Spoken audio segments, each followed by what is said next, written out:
Today's topic is about the 7 tips for more effective emotional expression. A lot of people look at it like anger management, but we like to think of it like all the emotions. They're difficult to express well, and throughout our lives we're learning how to express them better and better. Of course, I've had a lot of practice at this. I've been helping people in therapy for 30 years, so I'm getting about close to perfect at this. All right, you caught me, so I'm not even close to perfect. We're learning all the time. Lifelong learning, as we like to say. Constantly working to fine-tune how we express our emotional experience and what we're really feeling inside. My tendency over the years would be to get reactive, recoil, even defensive. My personal tendency would be to be more passive, more quiet, less reactionary, and to sort of keep it inside. It's important that we understand that one person's tendency is not better than the others, that it's all just different. And that's what we've learned growing up. And it's helpful to understand what our own personal style is and what the style of our partner or other loved ones is. So this part of the introduction to emotional expression would be to normalize it. Think about it. Emotions are valuable. They're part of our emotional guidance system. I like to call it the EGS, parallel to GPS. It guides us through life. Stay tuned to the end of the video where we'll provide you with a resource that is excellent to help you learn ways and actually practice some of these strategies to have more effective emotional expression. So the first tip I'd like to talk about is a word that I've just learned in the last couple of months. The word's humbition. And it's quite interesting. Humbition. Think about that. To have the humility to know that we really don't know ourselves that well. We don't know how our emotional system works. And we're humble enough to know we could use some support and some guidance. And then the ambition part stands for ambition, as you probably already figured out. Having the ambition to then go out and seek answers, seek solutions, find ways that we can resolve issues. So humbition, it's very important to have humility as well as the ambition to express our emotions more effectively and calmly to our loved ones. Being aware of gender differences can also be helpful. It's not a hard and fast rule, but in general, men and women do react or express our emotions in different ways.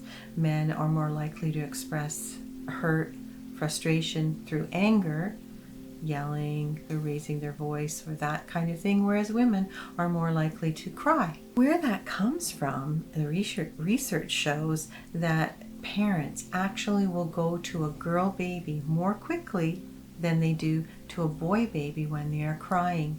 So right from the get-go, women are more socialized to express their emotions, to show how they're feeling, whereas men are more conditioned to tough it out and not to show how they're really feeling. When you're finding a struggle, whether it's sadness, whether it's anger, when you're finding one particular emotion is hard for you to express well,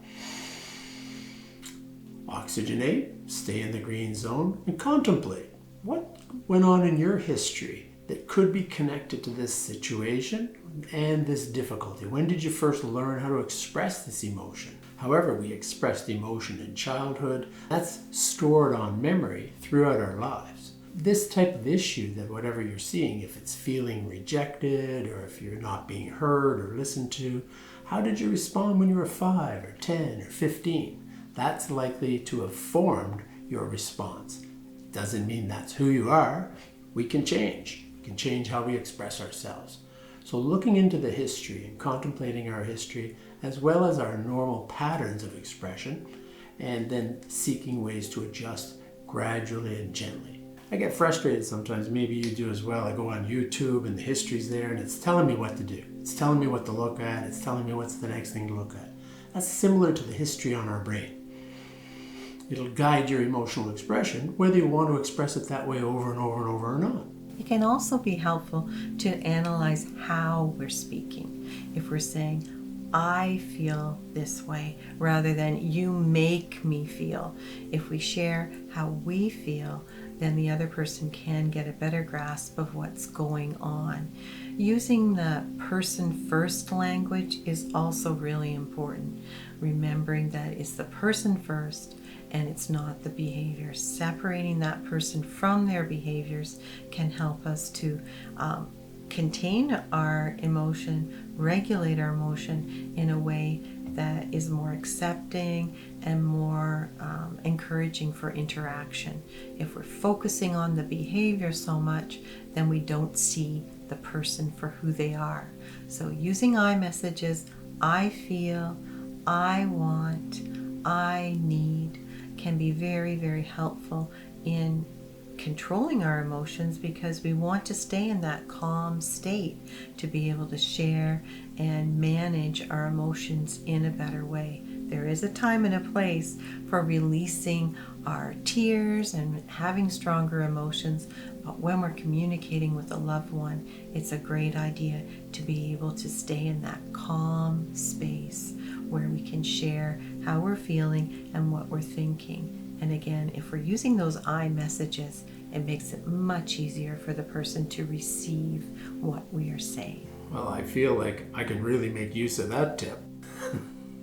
And I hope you do too. The next tip for more effective emotional expression is totally nonverbal. Many of you have heard communication research suggest that the information you and I are focusing on is 85% in that zone nonverbal.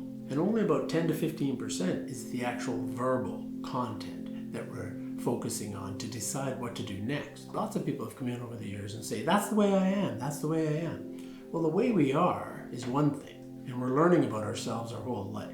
But how we express ourselves is something that's open to change. You and I can change that by changing our thoughts and even playing around with our behaviors, which can help us reorganize how we do things. So think about the nonverbal in the face and tone. It's really imperative to do, and I didn't really get it in my early 30s, so I just expressed things the way I felt, and how it affected other people was their issue.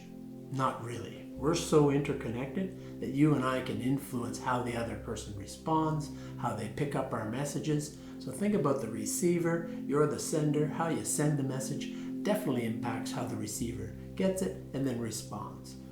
So if 85% is in the face and tone, you get to use your eyes, you get to use your cheeks, you're even looking kind of lovingly or kindly or lightheartedly at someone when you're expressing tense emotions can relax them.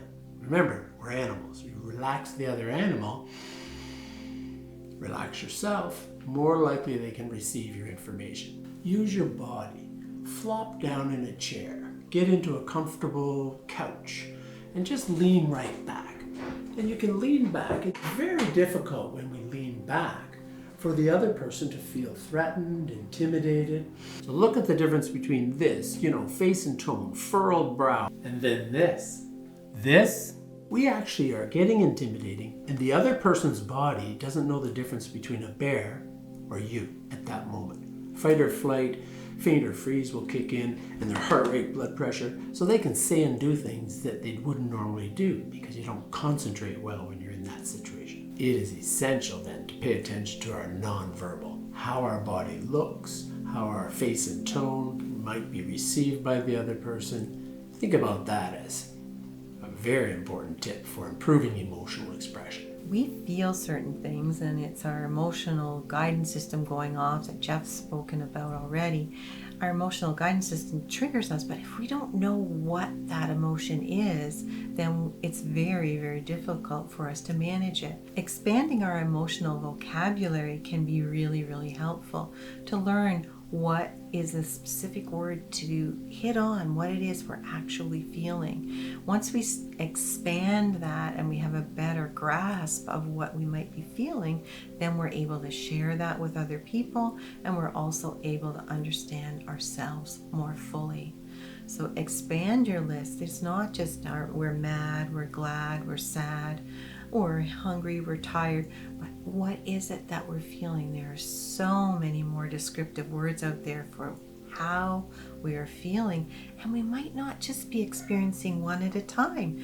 We could be experiencing a multitude of emotions all in a big mix. Well, the final tip for today, normalize and validate. Yes, I snuck two in there. Normalization and validation. You get ticked right off, and your mind say, I have probably a good reason to be ticked off, even if you're not aware of it. And if you're aware of it, validate it. I have a reason to be ticked off. If you're feeling excessively guilty about something, validate it. There's probably something behind that reason why I would feel guilt or shame. And normalize the feelings throughout your life, throughout your day. Remember, it's the emotional guidance system. It's there for a reason. When somebody else says they're feeling a certain way, it's important for us to validate it. Whether we agree with it or not, that's their emotional experience. And they're actually sharing something with us like a gift. Their emotional experience sometimes is not what we were hoping to kind of contribute to. If they're feeling sad or mad or upset with us, I don't think we're planning to contribute to that most of the time, unless you're really hurt. And if you do contribute to that upset, it's probably because of our own wound or something we're dealing with ourselves. So I did promise you a reference, a resource, one of the common resources that we refer people to, because anger tends to be the one that most people really kind of get upset by and struggle with. It's called The Anger Workbook by Lorraine Bilodeau, and it's a really good book, a little paperback that you can use for yourself as well as with others to help you start to really see that there are a lot of different emotions connected to anger and related to that. Namely fear, anxiety, usually are underneath that. So Lorraine Bilodeau's book, The Anger Workbook, is an excellent book, as well as Mind Over Mood. We've talked about that in the past. Again, if you like any of these videos that we're doing, I encourage you to subscribe, hit the notification button, send us a comment, even send us a tip or an idea for a new video. We're all improving our mental fitness, and good for you for working on it. We're not going to get it perfect, but it's important that we keep trying and pushing ahead and learning new things. We really appreciate you coming today to find out ways to express yourself more effectively, to improve your relationships and mental fitness. Thanks, And take care out there.